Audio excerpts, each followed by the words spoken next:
Ici Christophe Majus, la voix de la WWE dans les Europes. Salut la compagnie, ici Jean Brassard. Ici Michel Le Tourneur. Bonjour amateurs de lutte, ici Raymond Rougeau. Ici Santino Marella. Ici Speedball Mike Bailey. Ici PCO, the French Canadian Frankenstein. Vous écoutez Soyez-y, mesdames, messieurs, avec Marc Blondin et Hanson GF. It's alive! It's alive! Salut tout le monde, bienvenue au podcast Soyez-y, mesdames, messieurs, votre rendez-vous hebdomadaire pour discuter de lutte professionnelle. Mon nom est Hanson GF, en compagnie, bien évidemment, de Mr. Fun International, Top of the World, The Original, Vintage depuis 1958. Self-proclaimed legend, l'homme au mollet d'acier, The Mullet Man, The Mulletator. Et comme disait, dans le bon vieux temps, mon ancien partenaire Sylvain Grenier, qui ne retourne pas mes textos depuis 10 jours. Bon, mais d'après moi, il pense encore. Tous les gros ont de gros mollets, j'ajoute à cette liste. Sourds, aveugles, séniles, amnésiques. Amnésie, mesdames, messieurs. Hey, t'as l'air en forme, partner. Oui, honnêtement, j'ai recommencé à m'entraîner. Oui, pas beaucoup, mais 2 jours de fête. Là, je m'en vais m'entraîner. Faire attention, couper l'alcool en semaine. Arrête tout de suite, Marc. Les auditeurs se posent la question suivante. Ouais. Est-ce que c'est le retour du jeûne intermittent? Bonne question, parce que semble-t-il qu'il y a des fins finaux qui enregistrent les bruits de mon estomac. Ah, écoute, quel beau lien. Allons écouter tout de suite ce qui a été entendu il y a quelques semaines sur le podcast Les Rois de l'arène de notre ami, la légende vivante, Jean-François Kelly. Voilà, M. Kelly, c'est ça ma semaine de lutte, vraiment. Ah oui, c'est ça. Ben, tabarouette. Hey, Slammiversary. Moi, j'aimerais ça revenir. J'ai écouté le podcast de Marc Blondin, Soyez-y, mesdames, messieurs, parce que une des premières personnes que j'ai vues en québécois à l'auditorium de Verdun, c'est Marc Blondin. Puis la première chose qu'il me dit, je vais le répéter, c'est Hey, JF, t'as-tu de l'argent? J'ai oublié mon portefeuille chez nous. J'ai faim. Et oui, j'ai prêté 60$ à ce moment-là, puis il fallait qu'il le répète en ondes à Soyez-y, mesdames, messieurs, parce que qu'est-ce que je trouve drôle, c'est qu'à son podcast, il a analysé notre podcast à nous autres de la semaine passée, et il a dit que j'ai pas de preuve qu'il y avait faim. Mais écoutez, je me suis arrangé avec les gens que je connais à la TNA pour me donner le micro qu'ils ont mis exclusivement sur son ventre durant qu'il commentait à la télévision.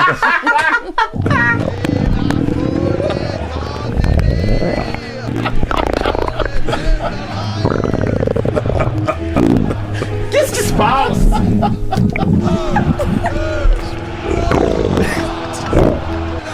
Qu'est-ce qui se passe? Je me suis trop de compris.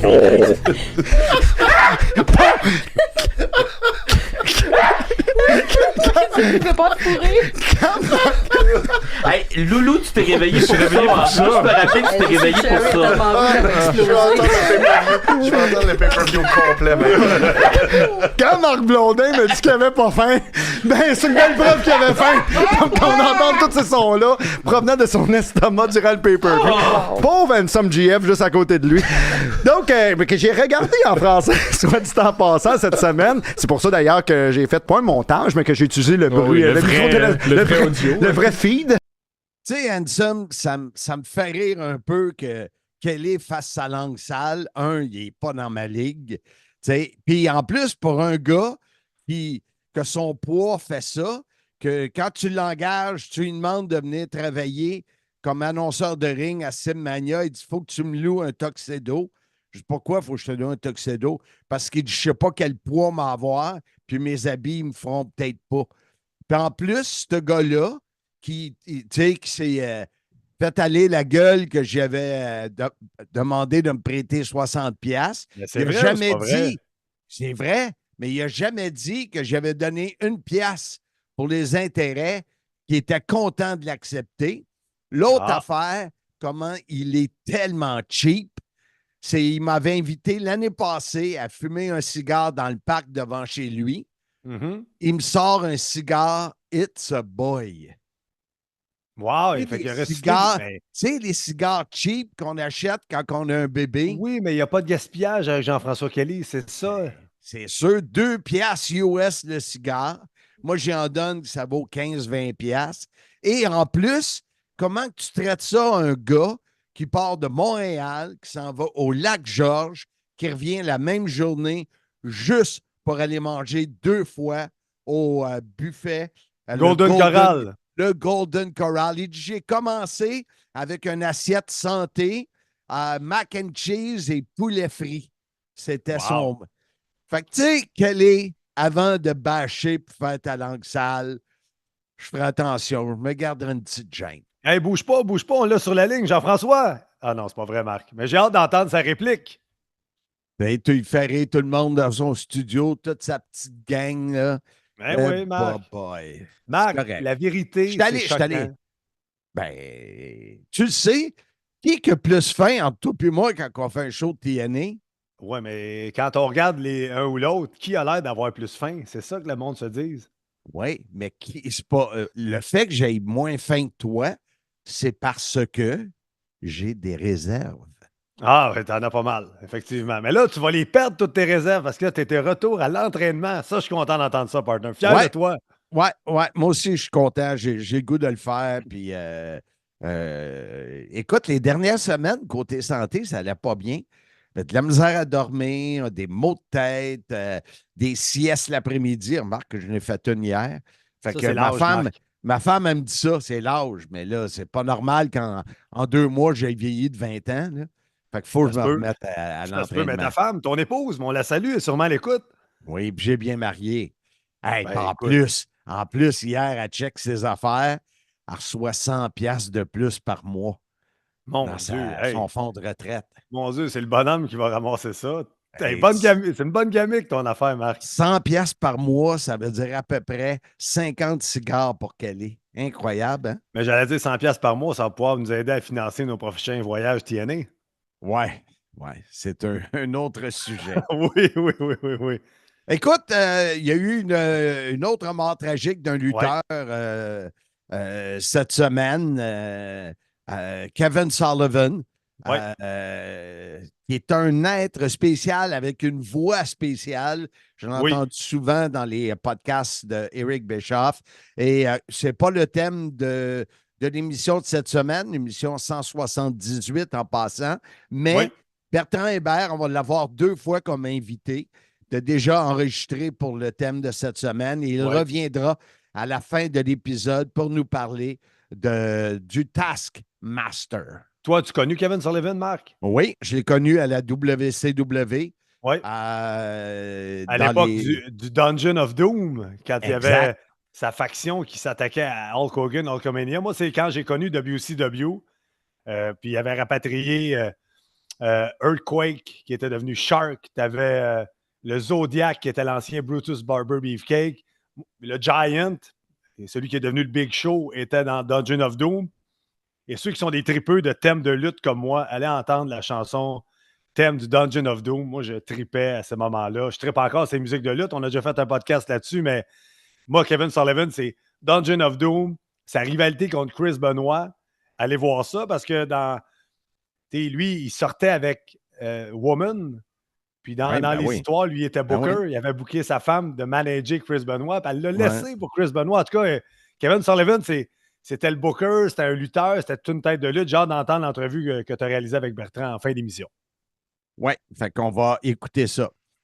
On revient en arrière. Le monde de M. Fun est fondé depuis 1 an, à peu près, même pas, peut-être 6 mois. Non, 1 an et demi. J'ai commencé en 1984. Dans le moment où je ne suis pas du tout impliqué dans le monde de la lutte. On est fin décembre 1985. Il y a un spectacle de lutte au centre Georges Vézina à Chicoutimi, qui était un endroit sacré pour la lutte. Il y a un spectacle de lutte là-bas, de lutte internationale. Et au retour, un accident mortel, une voiture qui dérape et qui passe sous un camion-citerne qui a fait un genre de jackknife. Ouais. Je ne sais pas comment l'expliquer pour nos amis européens. Là, Écoute, en 45. En 45, exact, 45 degrés. C'est ça. Et les trois occupants n'ont eu aucune chance. Il y avait le vétéran Turmel, mieux connu sous le nom de Tarzan, la bottine Tyler. Il y avait Pierre Mad Dog Lefebvre, un jeune de 30 ans, plein de promesses, qui était l'ami d'enfance de Raymond Rougeau, donc un de ses meilleurs amis. Okay. Et il y avait l'arbitre Adrien Desbois. Ouais. Ça a causé une onde de choc. Toi, ça ne doit pas rien ça te dit-tu de quoi, toi? Moi, je l'ai entendu parler par Jacques Rougeau, qui m'a donné mes cours de lutte quand j'ai commencé. Raymond nous en a parlé. Mais c'est pas un sujet que... Tu sais, moi, je suis plus jeune que toi, mais je sais que ça a créé... Tu sais, l'effet papillon, là, cet accident-là a été une cause de plusieurs effets qui sont arrivés après. Ben, il est arrivé plusieurs choses. C'est sûr que déjà un accident avec 3 morts dans la même sphère d'activité, qui est la lutte, déjà. Ouais. Déjà, le fait que lutte internationale est sur ses derniers milles et qu'ils n'ont pas besoin d'un choc psychologique comme ça. Déjà que quelques semaines plus tard, les Rougeaux, c'est le début des signatures où Vince McMahon vient chercher les meilleurs talents. Et rajoute à ça, c'est la veille de Noël. Pense aux familles impliquées. La veille de Noël, c'est encore pire. Fait que, tu sais, et Tarzan, la bottine Tyler, c'est tout, je ne sais pas du côté de l'Europe, mais tous les Québécois connaissent le nom Tarzan, la bottine Tyler. Ouais, au même pareil comme Eddie Creechman dans le temps ou Mad Dog. On va découvrir dans l'épisode d'aujourd'hui comment il y a de fortes possibilités que Pierre Mad Dog Lefebvre soit devenu une vedette à la WWF par la suite. Ouais. J'ai appris plusieurs choses avec nos deux invités de cette semaine. Mais avant, pour nos amis français... Oui, j'allais te poser la question, leur expliquer le parc des Laurentides. Oui, le parc des Laurentides, c'est la route 175 au Québec. Et dans ces années-là, il n'y avait pas d'endroit où doubler. Alors, c'était vraiment pas comme 2 voies. Deux voies qui se rencontrent. C'est ça, une voie de chaque côté. Exactement. C'était pas évident. Il y a eu des rénovations plus tard et là, maintenant, c'est moins pénible. Là, c'est deux voies de large de chaque côté. Là. Exact. Là, ça se fait bien, mais à cette époque-là, puis le parc, là, c'était comme un microclimat. Hein? Ça pouvait virer vite, ça pouvait tourner vite en tempête très dangereuse. Je me rappelle moi-même, on a fait de la route avec Kevin Owens, avec PCO, pour aller faire des spectacles là-bas. Puis quand il se met à neiger, là, on dirait que tu es dans la guerre des étoiles. Là. Tu vois la neige arriver sur ton pare-brise. Ça vire vite, puis c'est dangereux. Là. Écoute, c'est un parc d'une superficie de 7934 km en superficie. Alors, c'est gigantesque. La route, c'est à peu près un petit peu moins de 200 km. Et vous allez entendre parler de l'étape, la fameuse étape, qui est l'arrêt entre les deux. Il n'y a rien là, dans le parc, sauf l'étape. Il y a quelques parcs de chasse ou gouvernementaux. Là, et cette étape-là est au kilomètre 80. Donc, presque à mi-chemin, c'est là que les gens arrêtent de prendre un café ou, comme on le dit dans les entrevues, aujourd'hui, plus du Red Bull ou quelque chose du genre, mettre de l'essence, etc., etc. Donc, et moi, j'ai deux choses que je voulais parler avant d'y aller avec nos invités. Paul Leduc, qu'on a eu en entrevue, nous a déjà conté, je ne sais pas si c'est toi qui étais là, Patrice ou Kelly, mais il nous a déjà conté que quand il amenait des lutteurs américains, il arrêtait à l'étape et là, il leur disait de préparer leur passeport parce qu'il y avait une douane. Puis les lutteurs se faisaient rebay, sortaient leur passeport parce qu'il y avait. C'était tellement comme tu sais, out of nowhere, là, de forêt, qui croyaient qu'il y avait, c'est bon, ça. il y avait des douanes. Et l'autre, on était probablement ensemble. On a fait un spectacle TOW conjoint avec la JCW. J'ai plein d'histoires à compter de cette soirée-là, mais je ne sais pas si c'est racontable à la télé, mais ça a fini la soirée. Là. Oui, on est resté couchés, nous. Pas moi. Moi, je suis parti dans la tempête. Juste pour dire là, que tellement la soirée était bonne, ça a fini la soirée que Sylvain Grenier m'a passé à travers une table en plastique, puis les 4 pattes ont explosé, puis j'ai pas eu mal pantoute. Fait que ça vous montre à quel point on était avancé et j'étais mou. Bon. Mais moi, je partais en vacances le lendemain. Alors, j'avais pas le choix, il fallait que je quitte. Et il y avait une tempête de neige. Et mon ex de ce moment-là. Ben oui, j'allais te demander qui était là à ce moment-là. C'est toujours croustillant, ça. Et elle voulait vraiment pas partir. Puis elle a fait que le stress a été multiplié par un chiffre incroyable. C'est clair. Ouais. J'avais réussi à rouler dans cette tempête de neige. J'avais une Mini Cooper qui... c'est moi qui te l'avais descendu là-bas, je pense, cette fois-là. Ouais. Exact. J'avais monté avec le ring, je pense, un trailer puis tout ça. Oui, exactement. Fait que c'est ça, le fameux parc des Laurentides. Ouais. C'est pas évident. Et pour nous donner tous les détails, notre premier invité, mon cher Handsome. Mais il sera là pour mettre la table. The Table is Putin. En passant, vous n'avez pas allumé avec Pat Laprade quand tu as dit 2 fois pour mettre la table, personne n'a réagi. Je parlais, puis je me disais... Tu m'entendais? Oui, je t'entendais. J'ai dit 2 fois, j'ai dit, ça a mis la table, puis là... Moi, je l'ai dit. Je l'ai dit 2 fois, mais tu ne m'as pas entendu. Non, The Table is Putin. Pour mettre la table, sans plus tarder, la chronique historique avec le professeur Bertrand Hébert.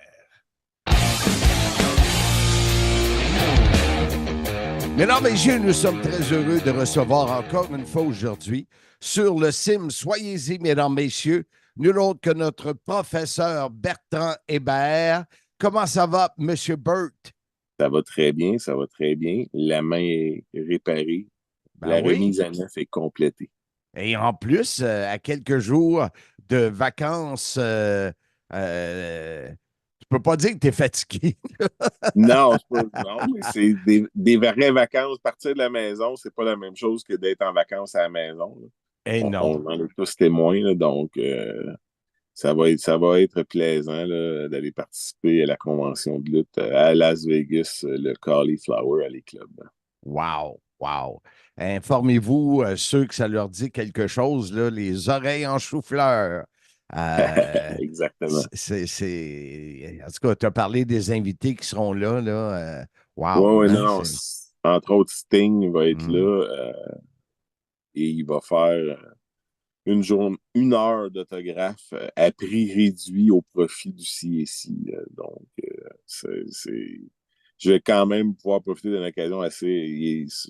Les prix des autographes sont comme à 50% de ce que tu peux payer pour Sting en temps normal dans une convention. Ça, c'est un plus-value au voyage. En plus, ça permet de promouvoir les livres, serrer des pinces. Nous, la dernière fois que j'étais allé, c'était quand Michel Justice Dubois avait été honoré en 2018. Puis c'est moi qui l'avais présenté lors du banquet. Durant que Scott Hall et Pat Patterson faisaient des blagues sur mon compte, durant que je parlais en avant.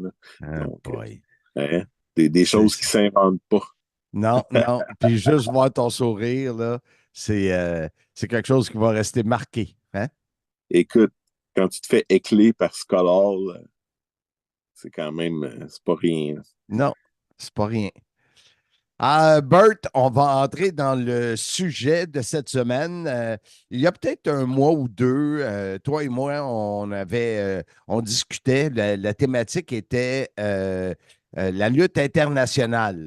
Et on a eu on a passé par ce moment triste d'un accident qu'il y a eu, je pense que c'était la veille de Noël, tu vas nous donner de détails, où 3 personnes sont décédés, 3 Québécois, si ma mémoire est bonne. Oui. Je t'en ai reparlé, j'ai dit, ça serait le fun de faire un épisode là-dessus parce que il y a outre la tragédie, il y a le côté kayfabe, comment ça se passait, entre autres, dans ce temps-là. On sait que le kayfabe, aujourd'hui, il n'y a plus grand-chose qui tient, mais moi, je me souviens, c'est en 85, ça? Oui, le 24 décembre 85, ou du moins dans la nuit du 23 au 24, l'heure exacte étant toujours approximatif, là. Toi, moi, j'ai rentré dans le monde de la lutte en 86. Parce que à 85, je l'ai répété à plusieurs reprises, là, mais des fois, on a des nouveaux auditeurs. J'étais zéro impliqué dans le monde de la lutte. Je ne connaissais pas ça. Et fait que, tu sais, je me souviens d'avoir entendu parler de cet accident-là. Parce qu'à ce moment-là, quand même, il y avait un arbitre et 2 lutteurs. Mais je te laisse nous donner un peu l'historique et le contenu de ce que ça a causé. J'ai une perspective très particulière là-dessus parce que j'étais un fan de lutte à ce moment-là. Un vrai de vrai mordu, là, je suivais tout. J'ai à ce jour toujours les articles de journaux en lien avec l'accident que j'ai ramassé et tout ça. Et bon, avec le recul, c'est devenu un événement marquant, voire mythologique presque de la lutte québécoise, parce que ça a un peu marqué le début de la fin pour lutte internationale. Pas que l'accident n'ait pas lieu, ça n'aurait pas conduit au même résultat pour lutte internationale, mais ça l'a grandement accéléré le processus. C'est certain, parce que c'est 3 gros morceaux qui sont partis.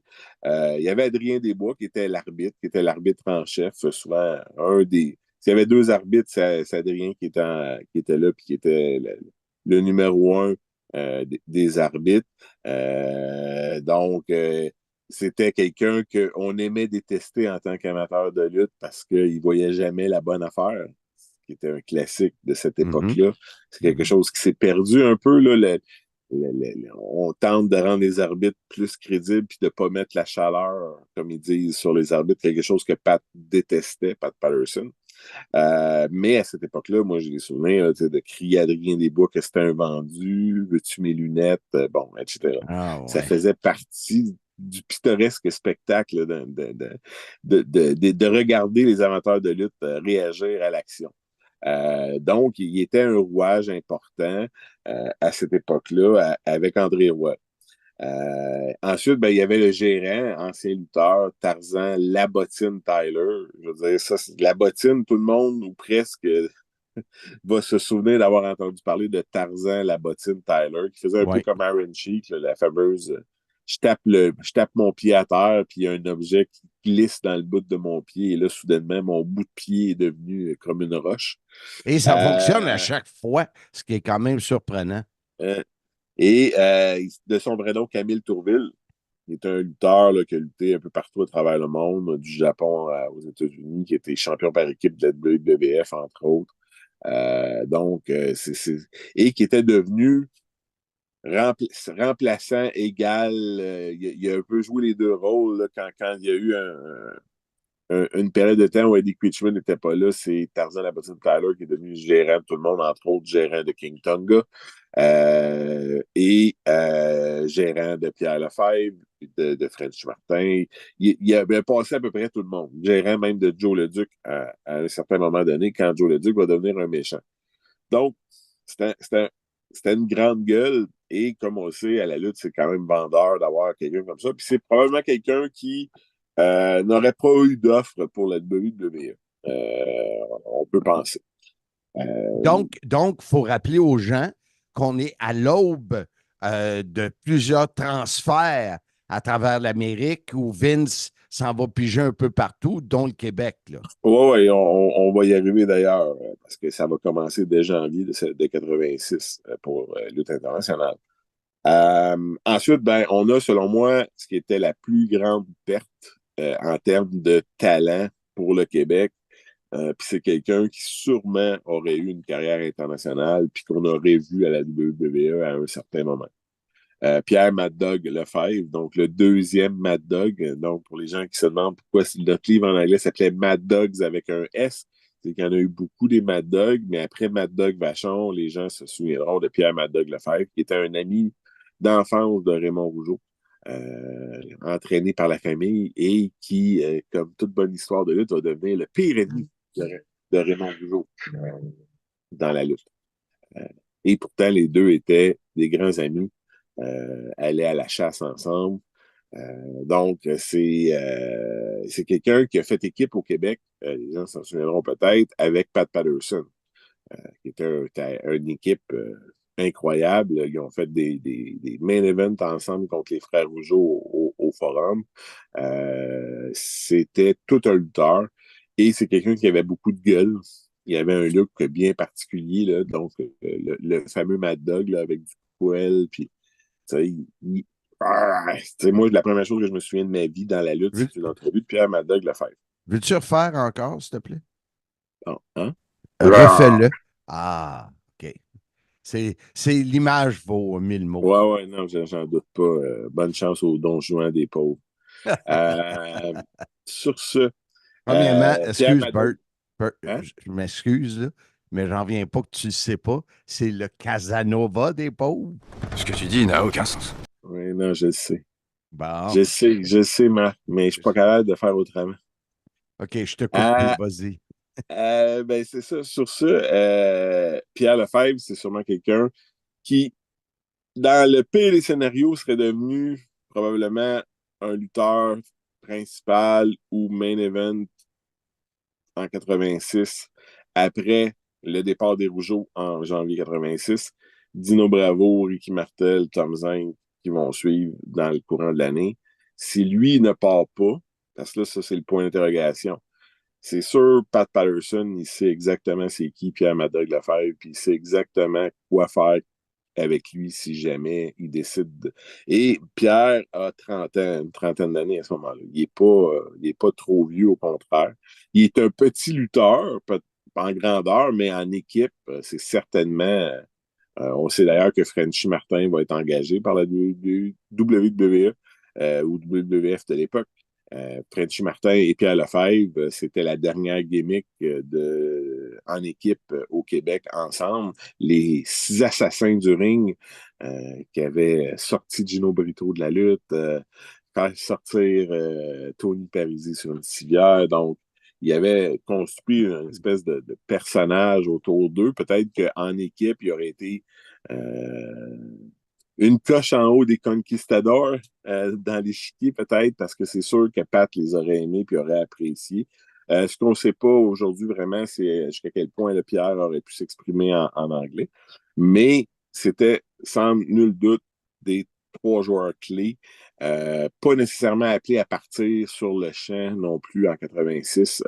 Surtout pas dans le cas de Tarzan ou d'Adrien Desbois. On sait que le WWF à l'époque était surchargé de managers. Slick, Jimmy Hart, Mr. Fuji, Fred Blassie, je veux dire, Bobby Heenan, ça n'arrête plus. C'était fou. Il y en avait un puis un autre. Là. Donc, je pense pas que Tarzan en anglais, ça aurait été la même chose que Tarzan en français dans le même rôle. Avec sa fameuse brosse à cheveux, pour les gens qui s'en souviendront. Il y avait une espèce de brosse à cheveux. Il n'y avait pas de cheveux presque. Il se brossait les cheveux, fait qu'il se servait de cet objet-là pour attaquer les gens. En rétrospective, je ne suis pas certain que c'était incroyable, mais bon, à l'époque, je me souviens de ne pas avoir tiqué là-dessus. C'était avec le recul, je me dis, la broche à cheveux. Mais bon. Donc, dans la nuit, ils sont à Chicoutimi. Hein. Là, il faut se rappeler, si ma mémoire est fidèle, je crois que c'est le 23 décembre qu'il y avait eu le Super Gala des Fêtes au Centre Paul Sauvé. J'étais là. C'est le dernier combat télévisé de Pierre Lefebvre. Et on va à 22 décembre peut-être. Puis le 23 décembre, ils sont à Chicoutimi, c'est ça. Là, c'est le retour. Et là, ce qui arrive souvent dans ces cas-là, Chicoutimi, on s'entend, c'est pas la porte à côté. Zach va dans ce coin-là des fois. Souvent, ce qui arrive, c'est que les gars préfèrent dormir sur place. X, Y raison. Ils connaissent quelqu'un, hein, souvent de genre féminine, ou ils vont demander un hôtel, ou ils vont se prendre un hôtel. Et là, il fait tempête de neige, il fait pas beau, le parc en hiver, c'est pas l'idéal, même encore aujourd'hui. Là. Parle-nous du parc pour nos amis européens. Quand on parle Ouais. de parc, là, c'est quelque Ouais, chose. c'est quelque chose, là. C'est une longue route drette dans le milieu du bois. Là. Ça s'appelle pas le parc de la Vérandrie pour rien. Et il faut le faire. Et bon, il n'y a pas de Il n'y a lumière. rien dans le parc, il n'y a rien. Il n'y a rien. C'est de la route Tu drette. dirais-tu que c'est 1 heure et demie à peu près? Là, j'essaie de me rappeler. Il y a la fameuse étape où à peu près à moitié chemin, tu peux avoir de l'essence, manger, tout ça, là, mais... D'abord, je n'ai pas fait de calcul de kilométrage. Ça, c'est plus une question pour Pat Laprade. Question de chiffres. Mais c'est vraiment long et plate comme route.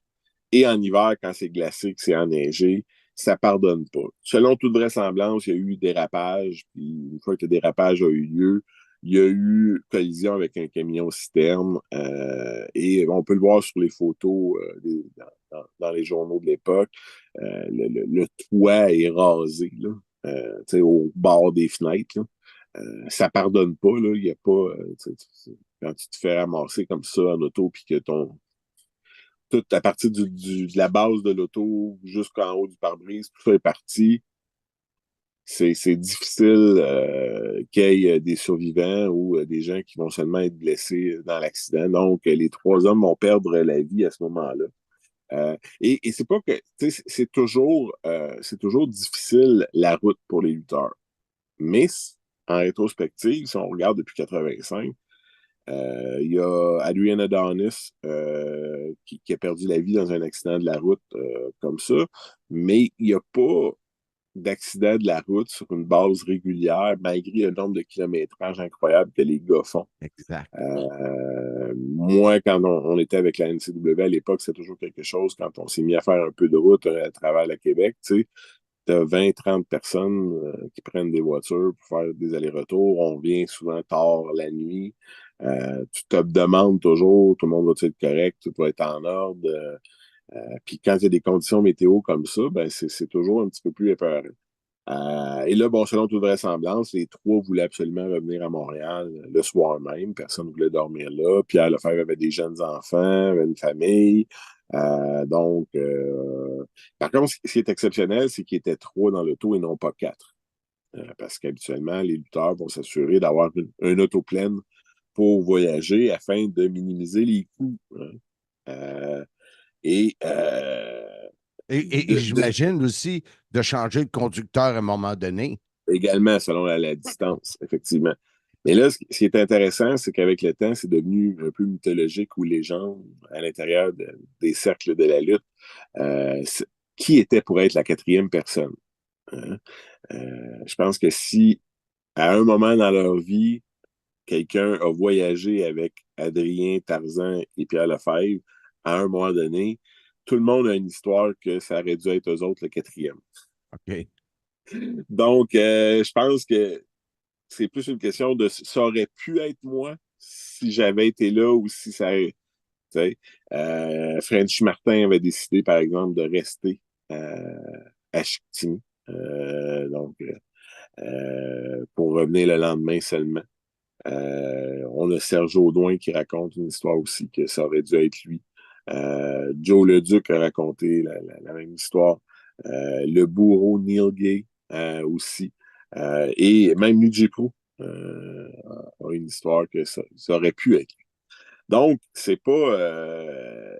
c'est sûr que c'est marquant et c'est tragique. Je dirais, Raymond Rougeau et Éric Martel nous racontent dans notre livre à la semaine prochaine, si Dieu le veut, que ils sont passés ou ils ont entendu la nouvelle sur la route. Donc, c'est sûr que ça vient jouer au niveau mental. Tu sais, c'est un dur coup pour tout le monde. Les gens qui sont dans le milieu de la lutte, vous le savez, quand on travaille tout le monde ensemble régulièrement, même une petite famille avec ses bons et ses mauvais côtés, avec ses chicanes et ses moments de joie et de bonheur, et etc. Mais ça reste que quand un événement tragique comme ça se produit, ça vient marquer tout le monde, ça vient donner un choc à tout le monde.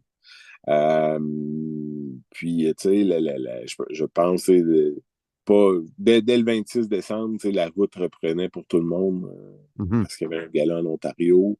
Tu n'as pas vraiment le temps d'analyser tout ça à ce moment-là. Et bon, Tyler avait 56 ans, Desbois avait 35. Des gens qui étaient quand même, là, tu sais, moi, je vais avoir 56 ans dans 2 ans. Donc, c'est toujours un petit peu... ça vient frapper les gens à cette époque-là. Et on est quand même maintenant rendu 15 plus 24, on est presque 40 ans plus tard. Et c'est quelque chose qui va rester marqué dans l'ADN de la lutte québécoise. C'est un moment marquant dans le temps pour les gens qui étaient là. Pour ce qui est trait du kayfabe, moi, ça m'intrigue, moi, ça. Moi, mon souvenir à cette époque-là, c'est sûr que ça a été mentionné, l'arbitre était avec les méchants. Mais en même temps, moi, dans ma tête, et en 85, j'ai 14 ans. Dans ma tête, c'était comme, il faut qu'il voyage avec quelqu'un, tu sais. Ça aurait été pire s'il y avait eu des babyface et des heels ensemble. Là, ça aurait été comme vraiment, wow.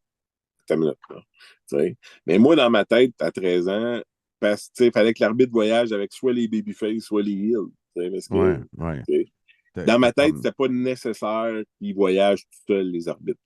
Dans ma tête, c'était comme ça. Puis je me souviens des émissions de radio où ça passait dans les nouvelles, etc. Je me souviens pas que ça allait fait une histoire incroyable à ce niveau-là. Je pense que c'était tellement tragique qu'ils n'ont pas attaqué. Ils sont pas. Personne dans les médias a voulu dire ha ha ha. Je sais que Sonny Warcloud, lui, ça l'a bien gros marqué quand il a appris la nouvelle. Puis les gens qui étaient dans la bulle de la lutte entre eux autres, c'est sûr qu'il y avait une crainte que ça se produise puis que ce soit un scandale puis que ça expose la business. Mais je pense que l'événement était tellement fort que personne ne voulait s'embarquer là-dedans pour dire I got you. Et moi, c'est le souvenir que j'en ai, en tout cas, c'est que c'était wow. D'un coup comme ça, le 3, là, puis ça, le gala des fêtes ou la période des fêtes de 85, ça reste au niveau business, probablement la dernière période, là, je veux dire, le Paul Sauvé était sold out. Dans 1 an, il va y avoir 800 personnes au gala des fêtes au Centre Paul Sauvé. C'est pour ça que je dis que c'est vraiment, là, ça vient marquer dans le temps le début de la fin. Puis ça vient aussi au niveau humain marquer tout le monde. Là, parce que c'est tragique de perdre ses amis de cette façon-là. Et on a le temps, en plus, là, je veux dire, 40 ans plus tard, c'est énorme. On a une autre perspective sur la chose. Là, donc, c'est un, tu sais, si on avait à faire un top 5 des événements dans l'histoire de la lutte québécoise, je pense que c'en est un. Pas pour de bonnes raisons, mais c'est quelque chose qui a marqué l'imaginaire, c'est quelque chose qui a marqué les gens qui l'ont vécu.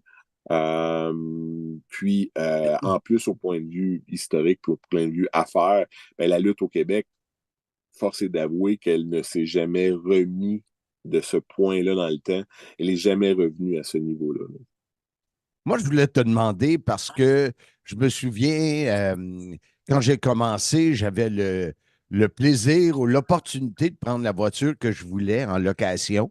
Je ne sais pas pourquoi, mais moi, je pouvais louer un Continental, un gros Continental, puis personne ne me disait un mot. C'est sûr qu'à l'époque, j'étais un peu fraîchier, comme on dit, là, puis j'en prenais large. Puis, T'avais tu tes sais, bureaux dans le Vieux-Montréal, on le sait. ouais.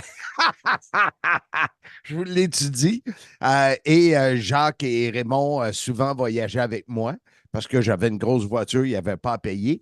Mais je me souviens de voir, parce qu'on faisait à l'époque 2 villes qui avaient peut-être 1 heure et demie, 2 heures entre les deux, back-à-back pour le taping, là, les entrevues, Ouais. tout ça. Et d'avoir vu les gars là, dans des voitures assez petites, entrer 4 lutteurs. Et à ce moment-là, le kayfabe était de mise. Ouais. De mémoire, dans en tout cas, jusqu'à fin des années 80, tu ne trouvais pas des heels et des faces dans le même char. Là. Non, effectivement. C'était. Ça aurait probablement fait C+, parce que moi, dans ma tête d'un fan de lutte de 13 ans, c'était la seule chose qui était impensable. Il aurait fallu que Raymond Rougeau puis Pierre Lefebvre soient dans la même voiture, ça aurait été. On aurait. Ça aurait complètement enlevé l'illusion. Ça, c'est certain. Par contre, l'arbitre, on pensait tous qu'ils étaient vendus aux méchants, les arbitres. Ouais. Fait que ça venait juste confirmer notre théorie que les arbitres étaient vendus aux méchants. Je vous l'ai dit, Adrien Desbois, on lui disait qu'il était vendu tout le temps. Fait que, tu sais, je pense que, en tout cas, moi, dans ma tête d'amateur de lutte de 13 ans, ça faisait pas de différence, même que ça faisait du sens parce que je doutais de l'impartialité de l'arbitre. Fait que c'est vraiment un moment triste. Puis c'est rare qu'on a en même temps un moment qui est aussi marquant dans l'histoire. On peut prendre ce point-là dans le temps. Il y a avant et après l'accident pour lutte internationale. Il y a avant et après pour la lutte au Québec au niveau de cet accident-là. Sans compter que moi, une des questions que je voulais le plus poser dans le temps, on l'avait posé à l'émission de radio TOW Radio Show à Pat Patterson, c'était à savoir qu'est-ce qu'il pensait de Pierre Mad-Dog Lefebvre, puis s'il pensait que il aurait pu avoir une carrière plus loin, puis Pat avait répondu que oui. Donc, ça, pour moi, c'était magique parce que mon souvenir de Pierre Mad-Dog Lefebvre, c'est que, tu sais, après les Rougeau, Bravo, Martel, on avait Pierre Mad-Dog Lefebvre. C'était le vilain, là. Puis, tu sais, dans ma tête, il aurait pu passer. S'il n'avait pas passé, peut-être qu'il y aurait eu plus que 800 personnes. Peut-être qu'il serait devenu un super méga babyface, tu sais, pour remplacer ce gars-là. Là. Pour terminer ce segment, il y a tellement de lutteurs. Combien de photos je vois passer sur Facebook, là? Les gars qui dorment en arrière, la bouche ouverte avec leur oreiller, sont 4, 5 dans un auto. Tu sais, ça se fait ici au Québec, dans la lutte indie. Ça se fait à travers la planète, c'est évident. Les frais, les coûts, c'est pas tout le monde qui prend l'avion. C'est quand même, je sais pas, c'est un petit wake-up call de faire attention. Surtout, comme je disais au début de l'entrevue, s'ils sont 4 dans l'auto et tu es fatigué, bien, Seigneur, switch. Là. On peut changer de chauffeur, effectivement. C'est sûr qu'à chaque fois que Zach prend la route, c'est toujours en tant que père, quelque chose qui me. Je sais c'est quoi, en plus. Par contre, je sais maintenant que la technologie aide beaucoup. La voiture de Zach, quand il sort de ses lignes, elle fait des bip-bip. Donc, le danger de s'endormir est beaucoup moins grand avec ces nouveaux éléments de technologie-là. On le voit, là, il lâche un petit peu le volant, puis tout de suite, ça fait bip, bip, bip. Même quand tu es toute seule, il fait noir, c'est la nuit, puis tu es sur le bord de t'endormir, souvent, il m'appelle, ou il m'envoie un message, je vais arrêter sur le bord, me dormir 1 heure, parce que là, je suis trop fatigué. Il est prudent là-dessus, mais ça fait partie du domaine de la lutte depuis toujours. Donné. À l'époque, Mad Dog Vachon avait eu quand même un accident de voiture assez important qui l'avait retardé beaucoup dans sa carrière, qui avait laissé des séquelles. Il n'y a pas eu beaucoup de tragédies comme ça, le 3 d'un coup, mais des accidents de voiture où il y a eu des blessés, ça, il y en a eu quand même un bon nombre au fil du temps à cause, ça devient une question de volume. Là. Plus que tu as de lutteurs sur la route qui font du kilométrage, à un moment donné, le pourcentage de chance augmente. C'est vraiment quelque chose que les gens doivent être prudents. Donc, il faut absolument y penser. Puis, il faut être prudent, s'arrêter à l'étape ou ailleurs, prendre un bon somme s'il faut. Pour dire aussi, Bert, à l'époque, il n'y avait pas toute cette panoplie d'energy drink qu'il y a aujourd'hui. C'est sûr. Là, les gars avaient besoin d'un café à l'étape. Aujourd'hui, les gars marchent à l'energy drink, c'est sûr. Mais je pense que c'est la technologie, là, je veux dire, selon moi, c'est un peu game changer. Là. Si tu as une voiture qui fait des bip-bip la minute que tu sors, que tu te mets à l'écroche ou que tu sors des lignes, c'est sûr que ça va t'aider si jamais il arrive quoi que ce soit. Sans compter, maintenant, ils ont des caméras, tu vois les choses différemment. On a des meilleurs rapports météo également. On a des avis qui disent non, sortez pas. Peut-être que s'il y aurait eu un rapport sur leur téléphone disant alerte météorologique, prenez pas la route si vous n'avez pas le choix, c'est trop dangereux, blablabla, attendez à demain. Peut-être que les gars seraient restés à Chicoutimi, puis l'histoire aurait été différente. Je pense que c'est pour nous aujourd'hui, pour les lutteurs d'aujourd'hui, c'est vraiment ça. Servez-vous de la technologie qu'on a à notre disposition aujourd'hui pour mettre toutes les chances sur votre côté. Pour les gars de la WWE, c'est de moins en moins là, des situations là, comme ça. Il y en a de moins en moins où ils vont se retrouver à faire, mettons, ils débarquent à telle ville, puis là, ils font un loop en auto, puis ils reprennent l'avion dans une autre ville, puis ils repartent ailleurs. Il y en a de moins en moins. À cause qu'ils ne sont pas sur la route 28 jours. Exact. Souvent, ils sont sur la route 3-4 jours par semaine. Donc, souvent, ils arrivent à une place, il y a un petit peu de route des fois, puis ensuite, ils reprennent l'avion. Donc, des choses de 2 heures aujourd'hui, 3 heures de route aujourd'hui, puis bon, on est rendu au 4e jour en ligne où on fait 3 heures après le show pour aller dormir dans l'autre ville. Il y en a de moins en moins. Il y en a toujours, mais il y en a de moins en moins. Puis c'est souvent, on va faire attention justement d'éviter des runs de 6 heures et des choses comme ça en auto. Là, Bertrand Hébert, merci beaucoup et je te lance l'invitation pour la semaine prochaine où on va parler de Stone Cold Steve Austin. Stone Cold, comme dirait Jim Ross. C'est ça. Merci Bertrand. Merci. Handsome, on est de retour après cette histoire revue en détail avec le professeur. Tu nous parles souvent de l'amitié quand tu étais jeune, entre autres avec Kevin Owens, les voyages que vous avez faits. Mastro, qui est encore mon meilleur chum à ce jour. Exact. Et imagine-toi perdre à l'âge de 30 ans ton ami d'enfance avec qui tu étais allé à l'école, avec qui tu as tout fait. Ouais. C'est ce qui est arrivé à Raymond Rougeau. Écoute, honnêtement, j'étais mal à l'aise parce que la semaine passée, je l'ai invité sur le podcast pour parler de l'après-job, l'après-lutte. Ouais. Là, je dis, Colin, il va dire, il est fatigant. Oui, tout de suite, il a dit oui. Je ne voulais pas brasser des émotions. Il y en a à la fin. On va ressentir à la fin de l'entrevue qu'il y en a.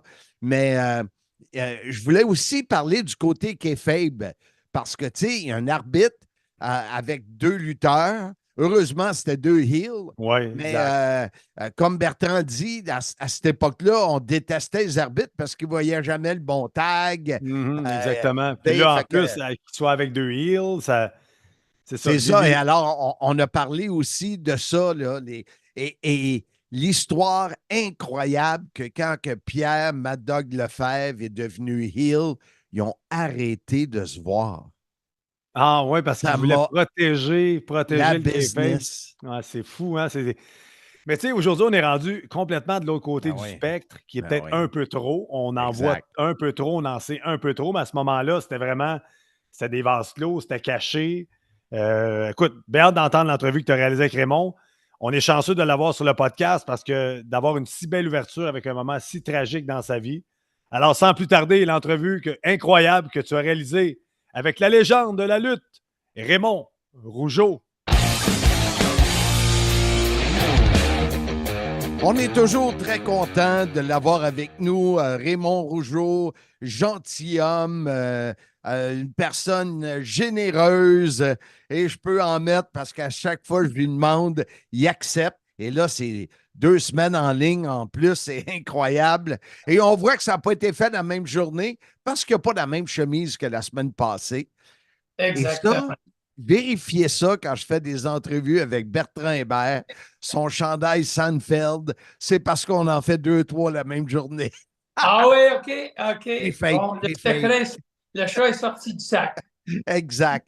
Raymond, lorsque j'ai fait un épisode sur la lutte internationale, il y a environ 1 mois et demi avec Bertrand, on a parlé de cet accident tragique de 1985 à l'aube de Noël dans le parc, le fameux parc de la Vérandrie, et que ça Parc des Laurentides.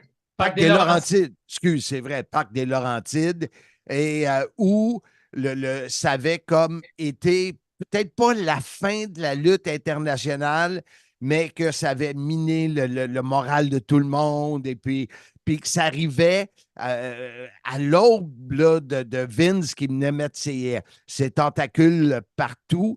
Et j'ai lu certains articles et sans rouvrir des plaies, comme je t'ai mentionné dans mon courriel, moi, je ne savais pas, entre autres, que Mad Dog Lefebvre était ton ami d'enfance.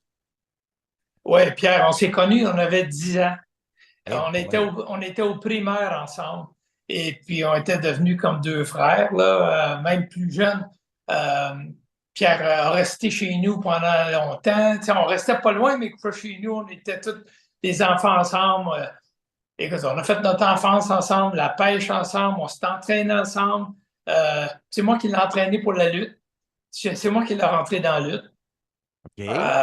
Aviez-vous le même âge? On avait 6 jours de différence. Wow! Fait que moi, c'est le 18 février, lui, c'était le 24 février, puis je faisais toujours des blagues. Quand je disais, j'ai dit, si jamais un jour, quand je vais mourir de vieillesse, tu vas commencer à t'inquiéter. Hey, mais hein? Ouais. Et c'est ça, on était des meilleurs amis pendant. Il est mort à 31, c'était de 10 ans à 31 ans, à 21 ans, les meilleurs amis. On a voyagé, je l'ai fait rentrer à Atlanta. Il est venu là-bas 2 fois. On a passé tous les hivers à Atlanta. On est allé en Allemagne ensemble. On a tout fait. On a grandi ensemble. Tu sais, quand on parle d'un événement comme ça, puis j'en jasais avec Bertrand dans les années de la WWF, Jacques, toi et moi, on voyageait ensemble parce que souvent, on se donnait rendez-vous dans un aéroport. Moi, j'avais la grosse voiture, puis on embarquait ensemble. Et il y avait des images que j'ai de ce temps-là, que je vois 4 lutteurs essayer de rentrer dans un petit char. Tu sais, c'était autre temps, autre mœurs, mais je pense qu'aujourd'hui aussi, peut-être pas au niveau WWE, mais au niveau de la lutte indie, là, tu vois ça souvent, le covoiturage. Mais, tu sais, on dit, il y avait un arbitre, Adrien Desbois, qui a aussi perdu la vie dans cet accident-là. Mais comme Bertrand me dit, on aimait ça détester les arbitres, puis on pensait qu'ils étaient vendus.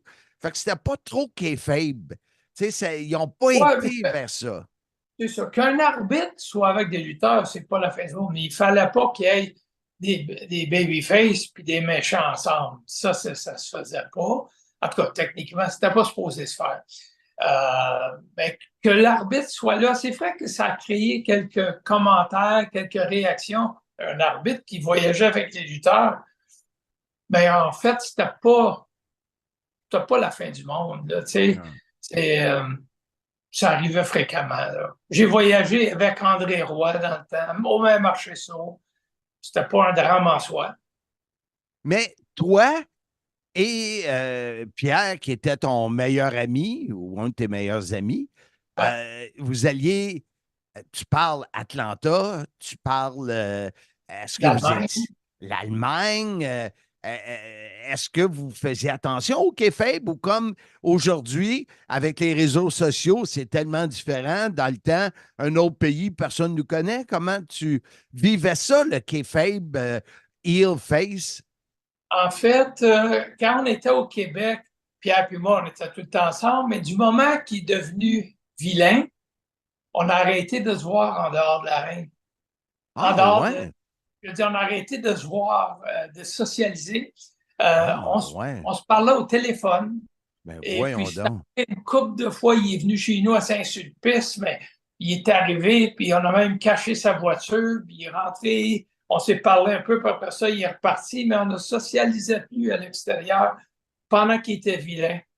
Mais par contre, quand on est parti à Atlanta, là-bas, il n'y avait pas, comme on dit, les réseaux sociaux comme aujourd'hui. Ça, il arrivait là, personne ne connaissait Pierre Lefebvre. C'est moi qui l'ai fait rentrer. Là-bas, on avait loué des appartements à un côté de l'autre.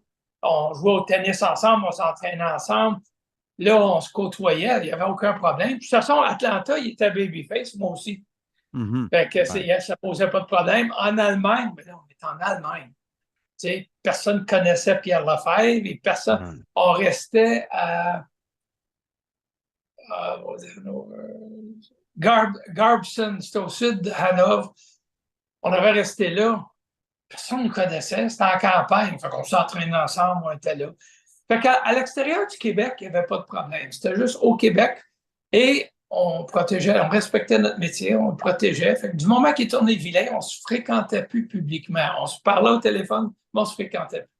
Ben, ça doit avoir été difficile. Ton meilleur chum, tu fais plein d'affaires avec. Puis là, à cause de la business qui devient un heel, un méchant, tu coupes tout ça. Ah, ouais. Oui, mais c'était ça la business. Comme tu disais tantôt, d'autres mœurs, d'autres époques, c'était comme ça. Ça fait partie du sacrifice de la business. Comme tu sacrifies de t'entraîner, tu sacrifies certaines activités parce que ça va être compromettant pour la business. C'était la même chose. On a sacrifié notre présence en tant qu'amis pour la business pendant des années. Wow! C'est quelque chose. Aujourd'hui, c'est plus ça, hein? Non, mais non. Aujourd'hui, c'est autre chose. C'est bien correct. Il y a une évolution, c'est autre chose. Mais à cette époque-là, c'était ça. Puis on respectait la business, on respectait les fans et on se respectait aussi. Fait qu'on a fait ce qu'on devait faire. Parce que les gens parlent beaucoup de protéger, dans ce temps-là, protéger la business. Donc, qui est le fameux kayfabe, là. Oui, exactement. C'était pour ça. C'était de protéger la business. Ça arrivait des fois qu'on arrivait dans un aréna en province, puis on était de bonne heure avant que les portes ouvrent. Puis des fois, on venait se voir, puis on se parlait un peu parce que les portes n'étaient pas ouvertes, puis les vestiaires étaient de chaque côté de l'aréna, mais les portes n'étaient pas encore ouvertes. On faisait le tour par en arrière. J'allais m'asseoir, salut, comment ça va? Lui, il venait faire un tour. Mais après ça, on se voit, les portes vont ouvrir, ils s'en retournaient sur son bord, puis on ne se voyait pas. Mais en dehors, socialement, on ne se voyait pas. Tu sais, dans cette époque-là, on parle de 1985, de ce terrible accident. Mais aujourd'hui, je suis surpris qu'il n'y en ait pas eu plus que ça. Parce que, tu sais, les lutteurs, j'ai lu des choses. Pat Patterson, comment il était dans des voitures. Tiger Jackson m'a parlé des voyages qu'il a fait, qu'il était assis ses genoux de quelqu'un. Puis, tu sais, puis il y avait, toi, tu as toujours été très sage, mais dans ce temps-là, le party aussi, hein? Tu sais, le monde, c'est malheureux, très malheureux, cet accident-là, on est tous d'accord, mais on est quand même chanceux de ne pas avoir vécu des tragédies comme ça, là. Ça aurait pu facilement exploser, là. Oui, puis un fait à souligner avec cet accident-là, c'était pas une question de party, question de rien. Non, du tout. C'était une question de tempête de neige et conditions hivernales extrêmes dans le parc des Laurentides qui a fait en sorte qu'il a perdu la maîtrise. Parce que Nous, on a passé, j'étais avec Gino, Dino Bravo, mon frère et moi, on est passé 10 minutes après. Puis on a vu le camion en jackknife, il était dans le fossé à l'autre bord, on ne savait pas. Ben, puis même, j'avais passé la remarque. J'ai dit, crème, il dit, t'es chanceux qu'il n'y avait pas d'auto quand moi, je passais le camion, avait perdu le contrôle. T'es chanceux qu'il n'y ait pas eu d'auto, mais ce que je ne savais pas, juste l'autre bord dans le fossé, les trois étaient là. Mais ça, c'était pas à cause d'un party, c'était du mauvais temps. Mais qu'est-ce que tu dis? Effectivement, avec le nombre de kilomètres qu'on faisait sur la route, la fréquence de voyagement, c'était à tous les jours qu'on était sur la route. Et comme tu as mentionné, il y en a effectivement, à cette époque-là, c'était le six-pack, puis ça conduit, je veux dire, 140 km/h pendant une bière en conduisant, puis c'était à tous les jours. Oui, c'est chanceux qu'il n'y ait pas eu plus d'accidents. Il y a eu quelques accidents, quelques accrochages qui ont passé inaperçus parce qu'il n'y a pas eu de conséquences graves. Il y a eu, je veux dire, il y en a un qui perd le contrôle, rentre dans le fossé. Bon, ça ne fait pas des nouvelles, ça ne fait pas eu de blessés, mais des accidents graves. Aux États-Unis, il y en a eu quelques-uns. Adrian Adonis, avec un des frères Kelly, est décédé d'un accident. Il y en a eu des accidents d'avion, Johnny Valentine, Ric Flair, tu sais. Mais les accidents de la route, il y en a eu plusieurs. Mais si on regarde, c'est vraiment minime. Si tu regardes le nombre de territoires qui avaient de la lutte tous les jours de la semaine à grandeur de l'Amérique du Nord. Ben oui, ben oui. Et les quantités d'accidents, je dis, c'est vraiment...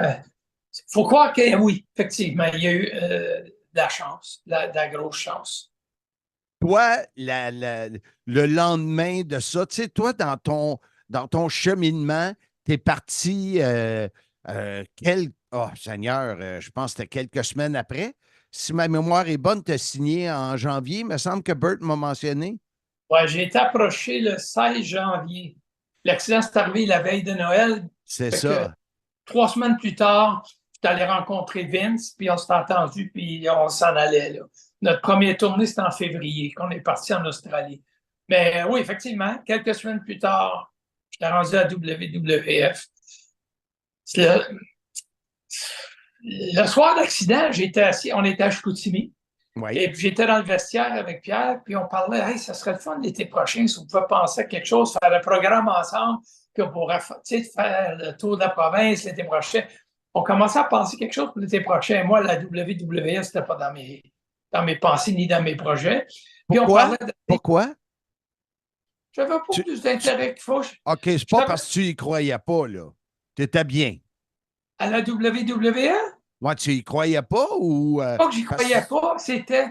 J'entendais les rumeurs du style de vie qu'il y avait, que les gars étaient jamais chez eux, ils étaient sur la route tout le temps, puis ça. Jamais jamais dans mes affaires. Et puis, financièrement, j'étais assez à l'aise quand même. C'était pas comme, hey, finalement, on va pouvoir faire de l'argent, on va pouvoir me placer un peu. J'étais déjà pas payé. Fait que c'était pas comme un besoin créé. C'était pas un besoin. Okay. Et quand on m'a demandé, est-ce que, comme c'est Edouard Carpentier qui m'a téléphoné pour essayer d'arranger l'entrevue, me convaincre d'aller là-bas. Puis j'ai dit, moi, j'ai pas d'aspiration d'y aller, mais j'ai dit, regarde, s'ils veulent absolument me parler, je peux leur parler, on verra, mais j'y tenais pas plus que ça. Finalement, quand ça a mûri, réfléchi, oui, j'avais la possibilité d'accéder à la plus grande organisation de tout le monde, de connaître une carrière mondiale plutôt que plus locale. Quelqu'un peut presque pas refuser ça. Puis je me suis dit, bon, peut-être j'aurai de l'ouverture pour écouter. Si ça m'intéresse, j'irai. Et si j'aime pas ça, je m'en irai. Alors, fait que c'est là que j'ai accepté d'aller rencontrer Vince McMahon avec mon frère. Et puis qu'on a finalement décidé d'y aller. Puis le reste, on connaît l'histoire. Mais le soir de l'accident, j'avais passé 1 heure avec Pierre dans le vestiaire de Chicoutimi à jaser, d'essayer de penser à quelque chose qu'on pourrait faire pour... c'est ça, c'est arrivé décembre 85. On parlait pour l'été 86 parce qu'on sait qu'au Québec, la lutte, c'était saisonnier. Parce que l'hiver, les arénas étaient toutes prises avec les glaces, le hockey et tout ça. On pensait faire quelque chose au printemps pour que l'été, on puisse faire les tournées dans la province et faire notre programme puis attirer. Ça, on parlait de ça, puis comme 3 heures plus tard, il était mort. Ça frappe, ça. C'est sûr. Puis le fait que tu étais si près de Pierre, le fait de t'en aller, ça doit avoir été un peu bienfaisant de partir du quotidien québécois pour. Oui, ça a bien aidé pour le deuil. Parce que quand c'est arrivé, le lendemain, le surlendemain, on luttait à North Bay, Ontario. Avant de partir, on avait demandé au salon funéraire s'ils pouvaient nous ouvrir la porte qu'on puisse venir les voir. Ils étaient exposés les trois ensemble. Si on pouvait venir les voir avant de partir pour North Bay. Tu sais, ça fait partie d'un processus de deuil, là, tu sais. Ouais. Et puis, ils ont accepté. Fait qu'on est passé au salon, ils ont ouvert la porte, je les ai vus les trois. J'étais devant Pierre, je le regardais, je me disais, quelques jours plus tard, tu sais, auparavant, on discutait ensemble, tu sais, puis là, il est là. Puis là, on est parti de North Bay. C'est peut-être pas le surlendemain qu'on était à la salon funéraire, c'était quelques jours plus tard, peut-être quelques jours là, pour le temps des fêtes. Je ne sais plus exactement combien de jours. Mais il était pour être exposé au salon pendant quelques jours. Je ne sais pas si c'est la semaine suivante ou quoi. Mais on est passé au salon avant. Là, je suis arrivé à North Bay, on montait, le moral était à plat pour tout le monde. On est arrivé à North Bay, puis en arrivant, je vois des posters. Dans ce temps-là, il y avait des posters, c'est photos. Puis la photo de Pierre Lefebvre, puis tout ça, c'était dur. On rentre dans le vestiaire, la carte est sur le mur avec toute l'heure des matchs. Pierre Lefebvre et Tarzan Tyler sont barrés, tu sais. Et c'est vrai. C'est des petits détails, mais qui te rentrent dedans. Ben, moi, ça m'a frappé. Je rentre, puis je regarde. Pierre, il est barré. Tu sais, il n'existe plus. Tu sais, c'est posters, puis tout ça. Fait ça a été lourd un petit peu. C'est sûr. Je me souviens, ça, c'est arrivé la veille de Noël. Le soir de Noël, il y avait des réceptions, tu sais, puis tout ça, la familiale. Puis, dans ma belle famille, ils voulaient qu'on aille à la messe le dimanche soir, comme la messe de minuit, mais pas celle de minuit, vers 10 heures. Là.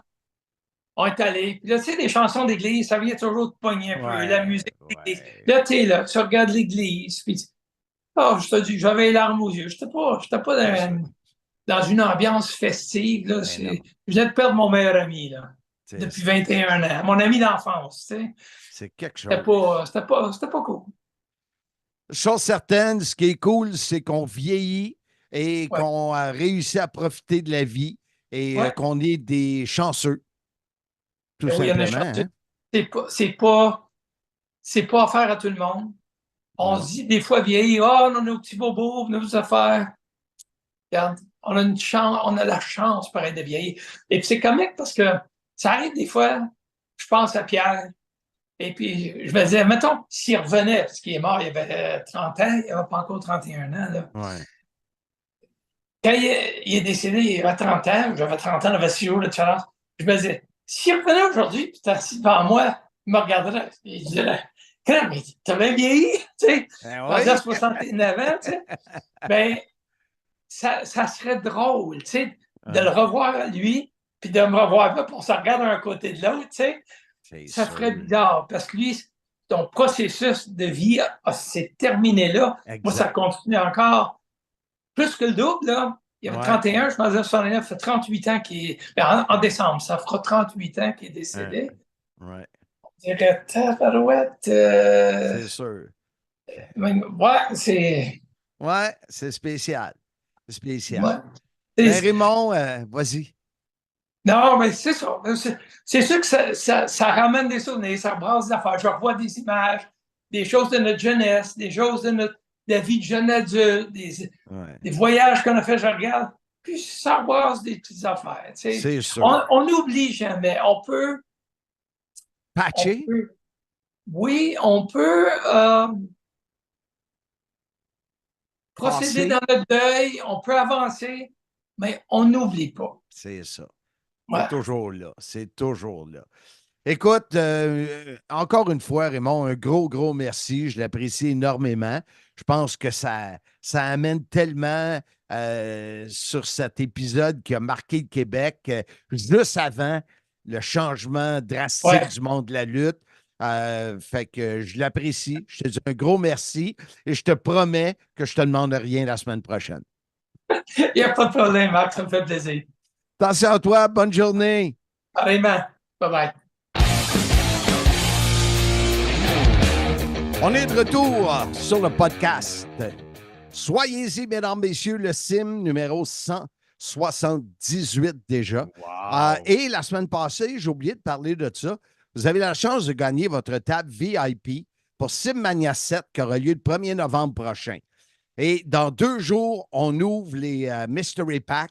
Dans le fond, c'est associé avec la carte sport qui vend des Mystery Packs à 40 $. Là-dedans, tu as 3 cartes de hockey. Le minimum, tu as 25 pièces de valeur.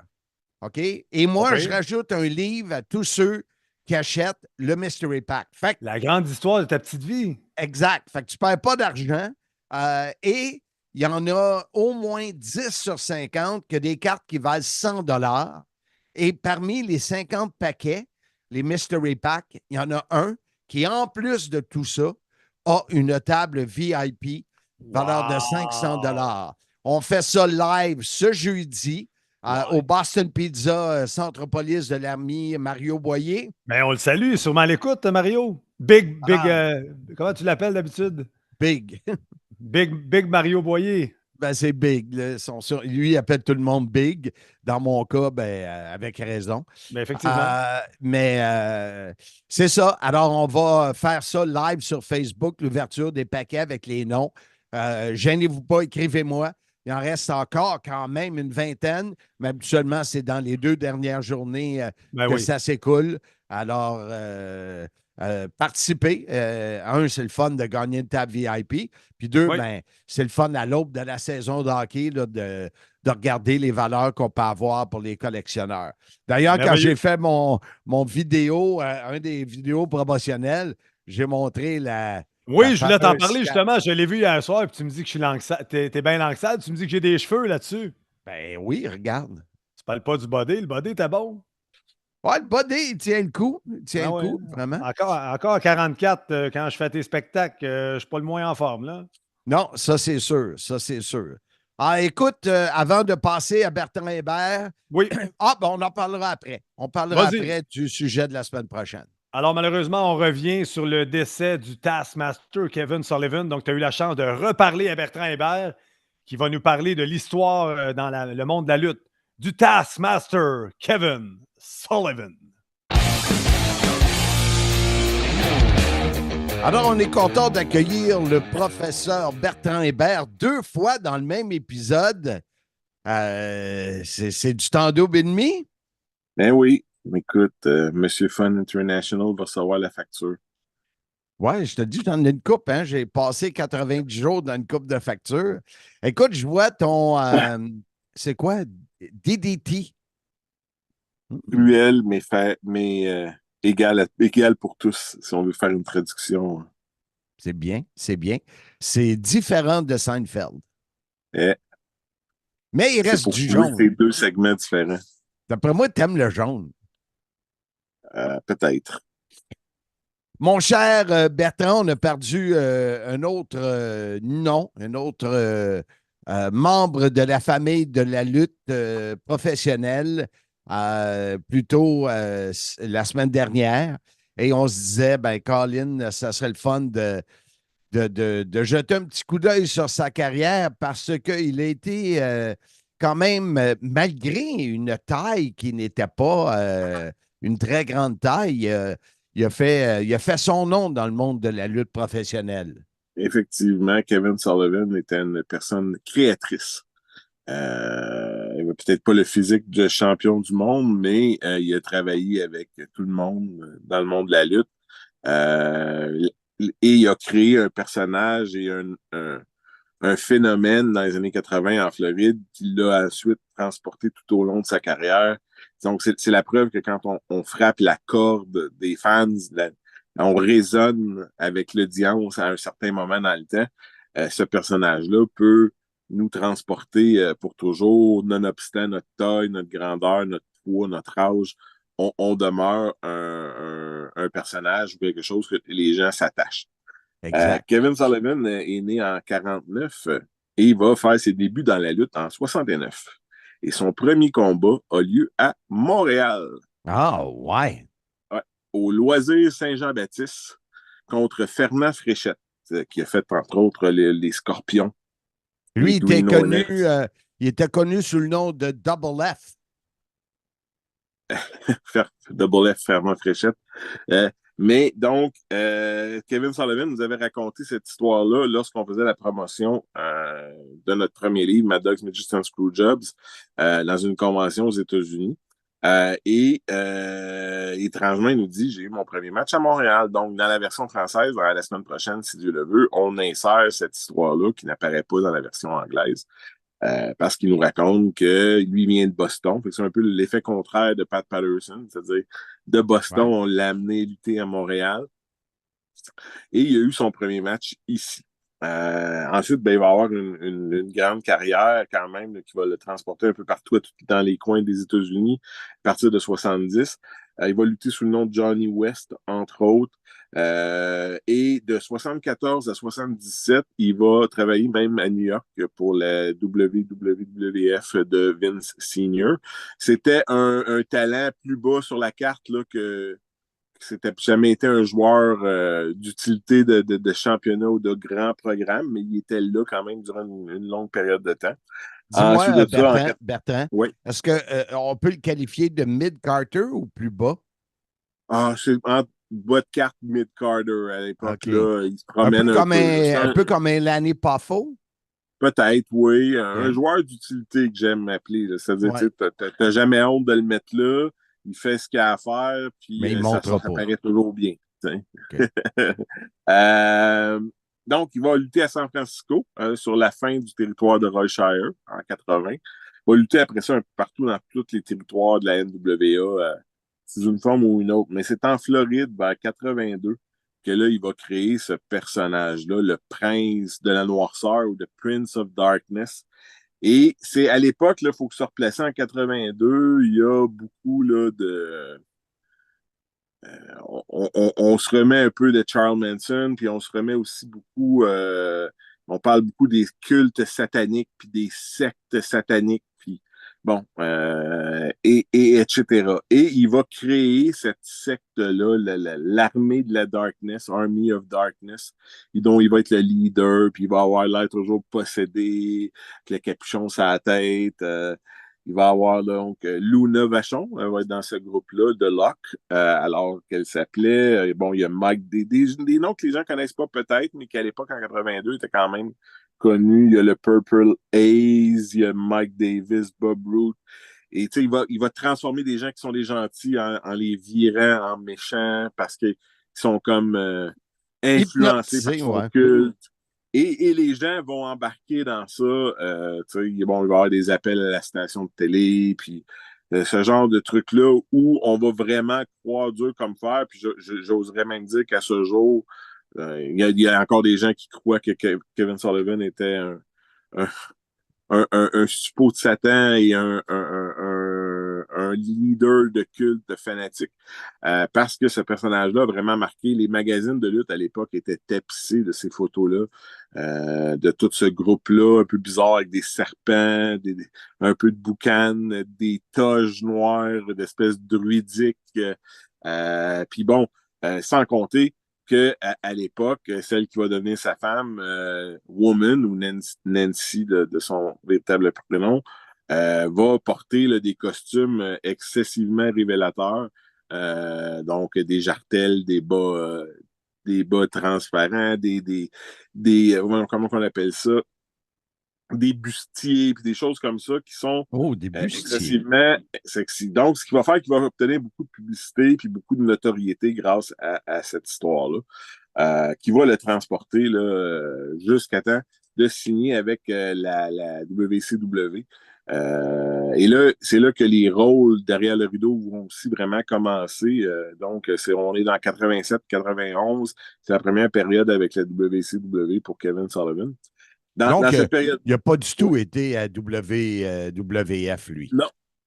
Pas après 80, non. Lui, ça fait partie des quelques joueurs qui n'ont jamais fait le saut vers la WWF.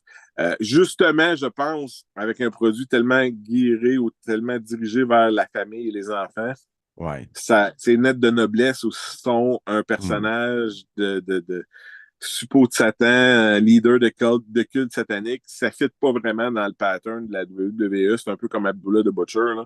Ouais. Le personnage, il ne fit pas dans le casting trop. Donc, par contre, à la WCW, il va se réinventer. Lui, c'est un lutteur olympique d'origine. Donc, il va rassembler d'autres lutteurs qui ont un background ou un historique d'avoir lutté dans les collèges avec des lettres, les lettres du collège. Donc, ça va s'appeler le Varsity Club, comme ça s'appelle, le Varsity. Donc, là, il va y avoir un groupe qui s'appelle le Varsity Club. Dans ce groupe-là, on va retrouver Mike Rotando, on va retrouver Dr. Death, Steve Williams, puis on va retrouver aussi Rick Steiner. Donc, lui, Rick Steiner, c'était le Michigan. Mike Rotando, c'était Buffalo. C'était un peu ça. Ils ont eu quand même un certain succès en groupe. L'idée vite de même sonne bonne. Ça sonne bonne idée. Je pense que c'était peut-être un peu avant son temps, cette espèce de faction-là, groupe olympique. Et l'historique de Sullivan en leader de culte a peut-être nuit parce que, encore une fois, comme je te dis, je crois qu'à ce jour, il y a des gens qui croient toujours et dur comme faire que Kevin Sullivan était un leader de culte satanique et est un leader de culte satanique. Donc, de ce côté-là, ça va connaître un succès. Par la suite, tu te souviendras peut-être de Oz, le magnifique, que tu as sûrement commenté quelques combats à la WCW avec Richard le Magnifique Charland, qui était Diesel ou Kevin Nash. Il était habillé tout en vert parce que comme on était dans l'Empire Turner, le magicien d'Oz appartenait à l'Empire. Donc, le but, c'est d'avoir cette espèce de Oz, donc le géant Oz habillé tout de vert, émeraude. Et il y a un manager au début qui est Kevin Sullivan. Ça va durer le temps d'une chanson, mais c'est entre autres là que les gens peuvent retrouver des choses un petit peu hétéroclites là, de la carrière de Kevin Sullivan. De là, il va lutter pour Smoky Mountain Wrestling. C'est une excellente tête de lutte, une personne excessivement créatrice, Kevin Sullivan. Et donc, proche de Paul Heyman. Et il va travailler également avec Extreme Championship Wrestling, où Nancy, sa femme, travaille d'ailleurs déjà. Un peu plus controversé, clairement, cette relation, quand Kevin Sullivan retourne à la WCW avec sa femme, puis ce qui se passe avec ECW, les nouveaux talents, les nouveaux noms qui se développent, ça va faire une espèce de tunnel vers la WCW.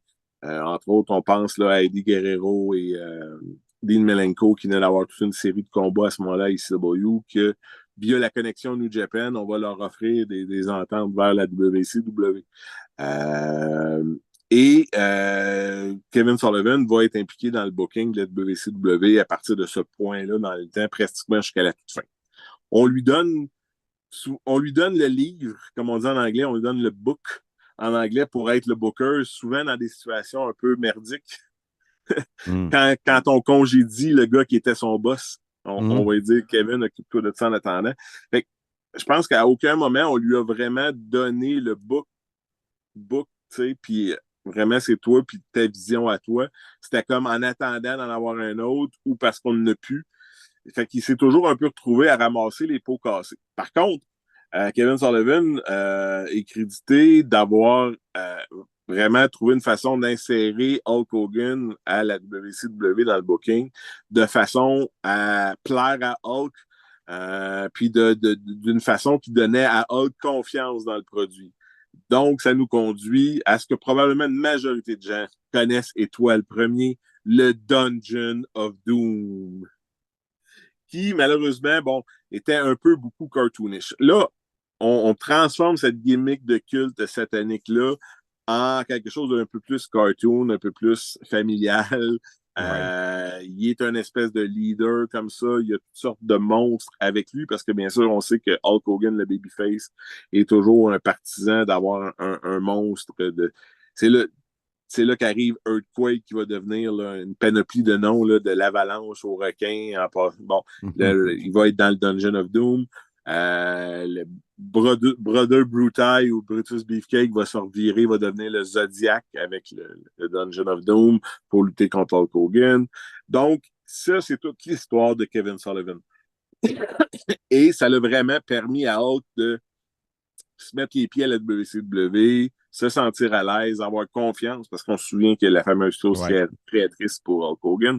Donc, Kevin avait comme mission de s'assurer que ça allait bien dans cette insertion de Hulk Hogan dans leurs histoires. Pardon. Donc, on peut le créditer, entre autres, là-dessus.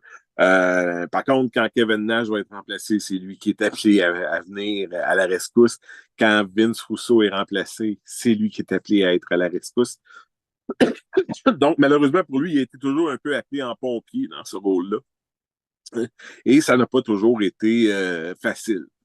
Au moins, il osait embarquer. Oui. Si on va avoir une bonne idée dans ce temps-là. Tu as compris le lien, là? Ose, pompier, osait. Ouais, OK. Hey, boy! Il est de bonne heure. Veux-tu prendre une gorgée d'eau, coudonc? OK. Donc, j'en étais où avant ta blague? Je veux juste dire aux gens, il ne s'est pas étouffé à cause de ma blague poche. Il s'est étouffé avant.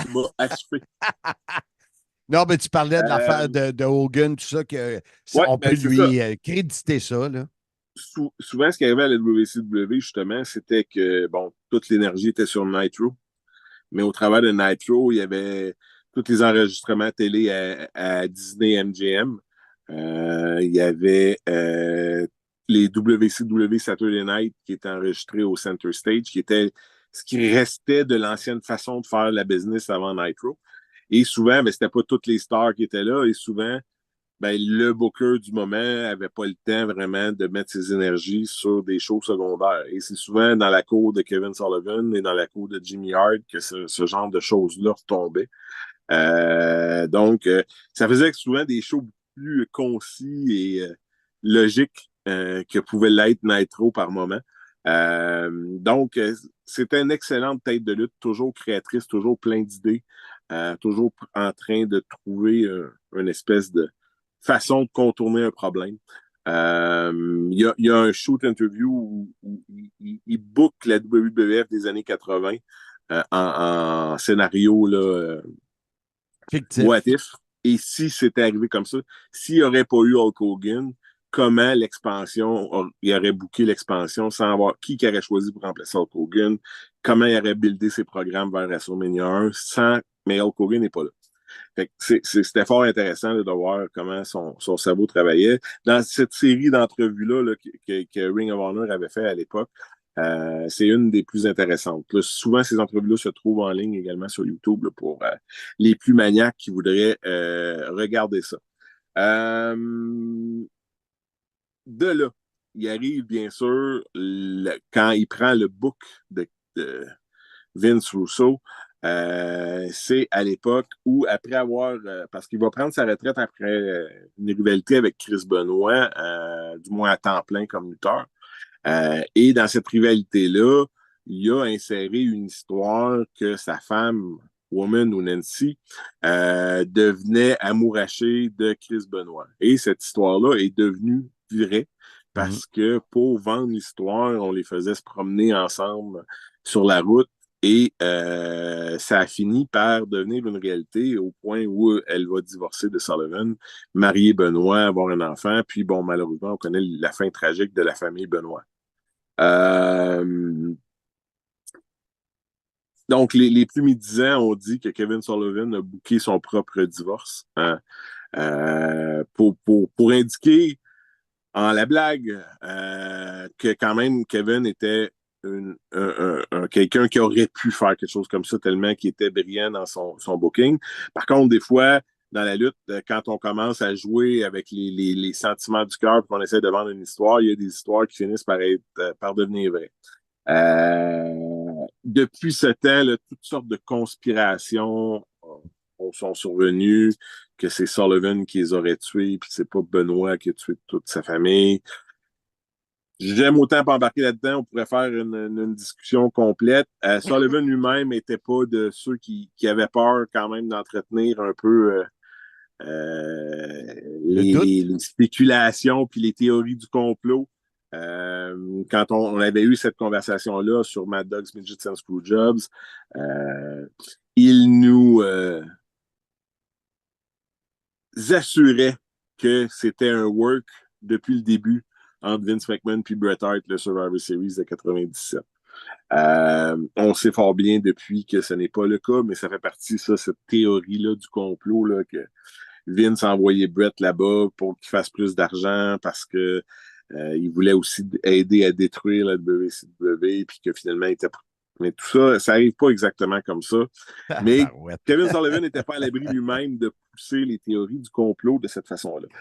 Il va travailler pour TNA, principalement derrière le rideau, un petit peu.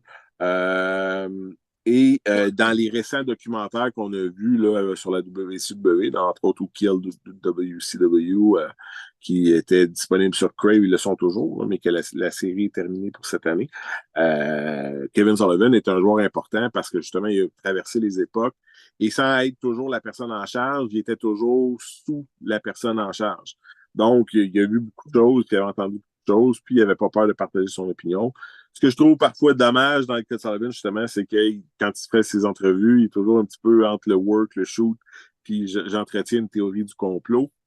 Mais bon, ça lui, à l'époque, c'était une personne excessivement créatrice. PCO, Carl Ouellet nous disait justement après son décès que comment il avait travaillé avec lui à MLW, Major League Wrestling, quand le personnage a commencé à prendre son envol juste avant Ring of Honor. Puis il avait apprécié beaucoup là, travailler avec lui. Puis justement, le personnage du Frankenstein, tout ça, chose qui venait toucher un peu à la corde là, du culte, des monstres, des affaires un peu épeurantes que Sullivan avait fait toute sa carrière, à un point tel que je sais qu'à un certain moment donné, quand on cherchait un gérant à temps plein pour le Frankenstein, le nom de Kevin Sullivan était sur la table. Mais par contre, il avait là, plus de 70 ans à son décès. Là, ça fait déjà plusieurs semaines qu'on entend parler que ça va pas bien au niveau de sa santé. Il a fait un voyage pour signer des autographes, puis bon, il est arrivé un incident, puis à partir de là, sa santé s'est détériorée. Il n'a jamais pu regagner son domicile par la suite.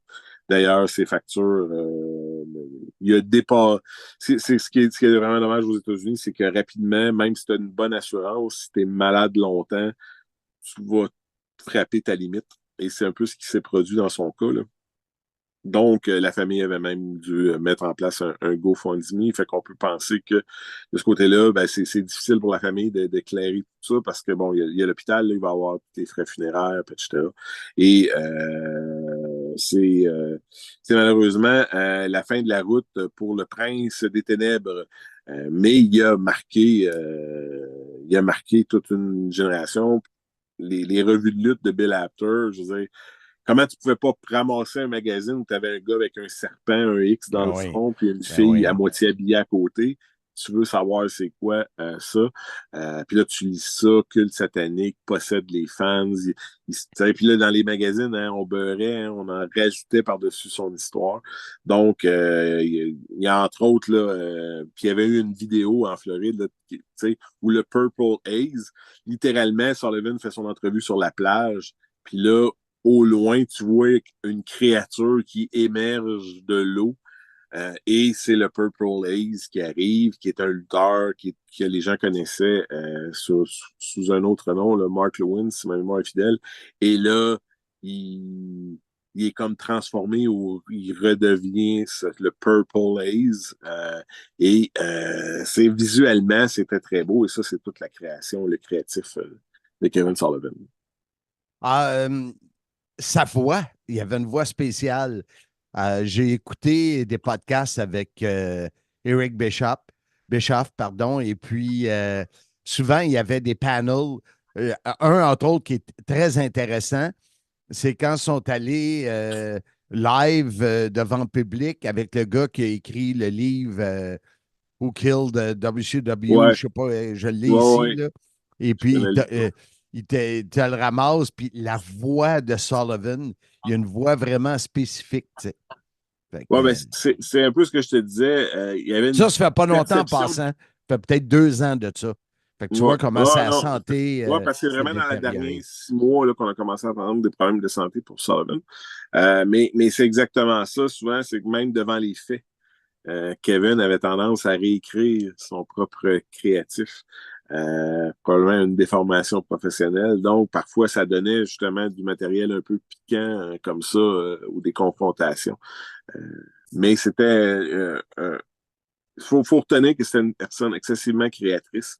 Puis toute la partie WCW de 96 à la toute fin, il y a un doigt à quelque part dans l'engrenage puis dans l'écriture du booking. Pas dans tout, mais dans une grande partie. Alors, il a été lutteur, il a été booker, c'est une tête de lutte. Alors, un autre qui nous quitte quand même assez jeune. Oh, et quand même, mais bon, la santé, c'est fragile, faut en prendre soin. Puis on ne sait jamais, justement, là, il y a 2 ans, on est correct, 1 an plus tard, on est malade, et les choses peuvent dégénérer rapidement. Là. Donc, nos pensées accompagnent toute la famille. Puis, comme je vous disais, là, je fais des recherches un peu, si vous connaissez seulement le Dungeon of Doom, faites des recherches un petit peu plus loin, il y a toutes sortes de choses à découvrir dans la carrière de Kevin Sullivan. On se reparle la semaine prochaine, monsieur le professeur, pour parler de nul autre que Stone Cold Steve Austin. Stone Cold, Stone Cold. Alors, comme tu vois, c'est une émission, comment tu dis ça? Un épisode... Très chargé, mais très intéressante, Marc.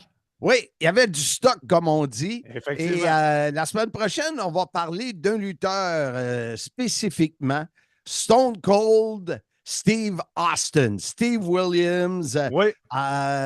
Tous les noms qu'il a pu avoir. Je te lance le défi. En français, ton ami Jean Brassard l'appelait l'impitoyable Steve Austin. Donc, si tu es capable d'avoir Jean Brassard en entrevue pour nous parler où il est allé chercher l'impitoyable pour traduire Stone Cold, ça serait très fort. Je vais lui demander. Parfait. Peut-être pas faire une entrevue, mais peut-être avoir un audio de sa part. Faire une entrevue sur pourquoi tu as trouvé ce nom-là. Non, mais il était là, lui, à l'époque qui est arrivé. Ça peut être intéressant, tu sais, le côté francophone. Mais l'idée est bonne. L'idée est bonne. C'est sûr, elle vient de moi.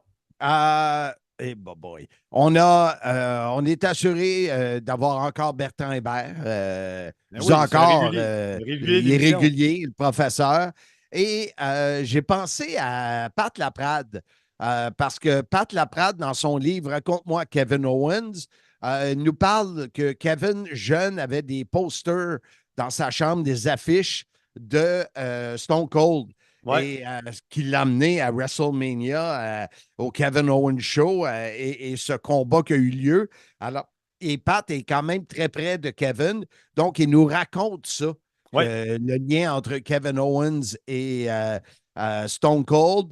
Et de votre côté, les membres du groupe, soyez-y, mesdames, messieurs, on va avoir tellement de stock qu'on n'aura pas le temps de vous avoir en entrevue, mais on peut lire lors de l'épisode certains de vos commentaires. Donc, écrivez-nous sur vous allez voir la page. Déjà, ça a été envoyé par David Jouan. David Jouan. Le Casanova des pauvres, celui qui a écrit le livre sur Earl Hebner que je suis en train de lire. Ce que tu dis n'a aucun sens. Elle revient pas sur le livre The Official Story d'Earl Hebner. Ça fait 100 fois que tu nous en parles. Ce n'est pas le Casanova des pauvres, c'est le Don Juan des pauvres, Marc. C'est une rime. David Jouan, Don Juan. Faut tout t'expliquer. C'est incroyable. Je comprends pas, mais en tout cas. C'est ça l'histoire. Tu comprends pas. C'est ça. Mais là, je sais pas où qu'on s'en allait. Marc, le podcast tire à sa fin. Et de quelle façon? On invite les gens à venir nous rejoindre la semaine prochaine pour d'autres aventures.